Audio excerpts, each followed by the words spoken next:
This guy's story, this guy's story touched me. So his story is just like a lot of ours. We want to build a car so bad, but sometimes we run into financial troubles. We run into issues with our day-to-day life that we can't control. He bought this car for $1,200 and was like, all right, cool, I'm finna get this junk built. It's gonna be right. But it ended up sitting a couple years. And then one day he was like, you know what? I gotta make a change. Michael Jackson do too much. Then came the day where he decided, I'm gonna give this to my son. So he got it together, repainted it, took the dents and dings out. Looks really, really good. This is his 16-year-old son, Jaden. Honor roll student, never joined a gang, don't get in trouble, never been to jail, none of that. He's a good kid, considering the fact that right now in our current society, that's pretty damn rare. This kid is getting a 1972 Skylark, all matching numbers, and some motherfucker with Ethica draws for Christmas finna say, bro, I would've gave my son a scat pack, fuck a old school. Your back touching the front, you have gum in your mouth and your breath still stinky. You need to replace that gum, that toothpaste, and your mouthwash with dishwashing liquid. I'm talking about a solid template to build on. He's giving his son a legacy, bro.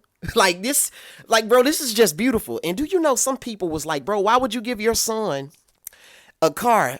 You ain't spoke to him in like 3 years. Mind your goddamn business. Shut the fuck up. Do that. Stay out of my business. It's my son.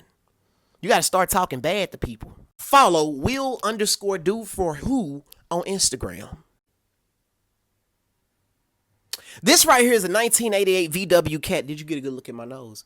This is a 1988 VW Caddy with a 2016 Mcclaren engine. Imagine one of them stray dogs you just find in like the hood of every state, right?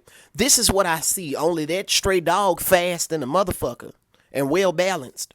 This is a 2016 650S engine swapped 1988 VW Caddy with a gearbox from a Gallardo, Porsche 911 996 brakes and suspension, Haltech Nexus R5 management. Runs and drives, but still working on tuning and few last hurdles to get it road registered. And the owner is Joe Vermiglio. This thing nastier than... Boy, this thing nastier than a shoe full of tadpoles at 3 in the morning. You stick your foot in your work boot, getting ready to go to work, and you feel some wiggling in that motherfucker. You gonna break both your motherfucking legs trying to get the fuck out of it. This thing nastier than a Brazilian step auntie with OnlyFans. You know it sound like a pissed off Hispanic mom after searching her husband's phone. Would you grab a baboon's ass and run? That's the question you have to ask yourself when faced with an opponent like this, because he say he's gonna like skid and things like that. It looked like it looked like it would tear the draws off of everybody at the track. I am afraid of this. It's probably lighter than my pockets after paying every bill in the fucking house. I've seen a lot of OP builds this year, and I think this takes like top 10 easily. Easily. This is a section of the car culture that I truly miss. When people just did shit because they could. The first guy to discover you could throw a LS in literally anything was happier than a motherfucker.